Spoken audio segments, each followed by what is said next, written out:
सहाय्यक पोलीस निरीक्षक Hemantkumar Katkar, Pangri police station येथे दिनांक 12/8/2025 रोजी 155/2025 BNS कलम 303 334 प्रमाणे गुन्हा दाखल झाला होता। सदर गुन्ह्यामध्ये 40 कट्टे सोयाबीनचे चोरीस गेलेले होते।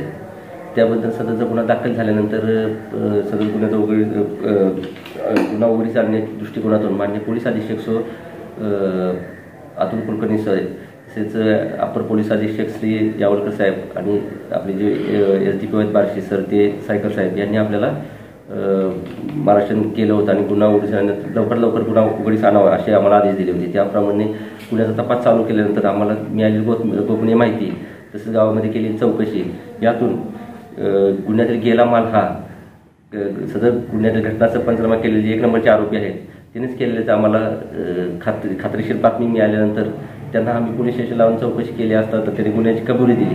त्यानंतर सदर गुन्ह्यातील एक पिकअप आणि त्यावर असलेले ड्रायव्हर असे 2 आरोपी त्यामध्ये अटक केले।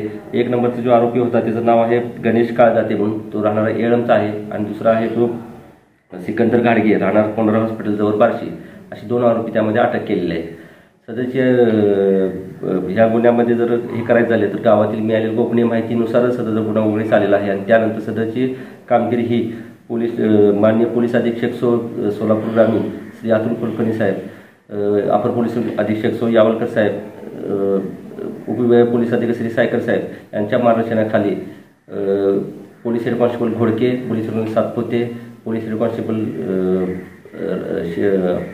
लोकरे, पोलीस हेड कॉन्स्टेबल माने, तसेच पोलीस कॉन्स्टेबल रामा शिंदे यांनी सदरची कामगिरी बजावलेली आहे। आरोपींनी चोरी कशी केलेली?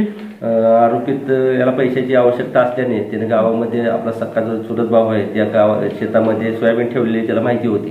त्यावर त्याने त्याचा जो मित्र आहे आरोपी नंबर 2 याला फोन करून गावामध्ये बोलून घेतले आणि त्याप्रमाणे रात्री गावापासून शेती थोडी दूर असल्यामुळे तिथं जास्त वहिवाट नव्हती लोकांची, त्या ठिकाणी ती पिकअप लावून त्यातले 40 कट्टी सोयाबीन चोरून घेऊन बार्शीला विकली होती।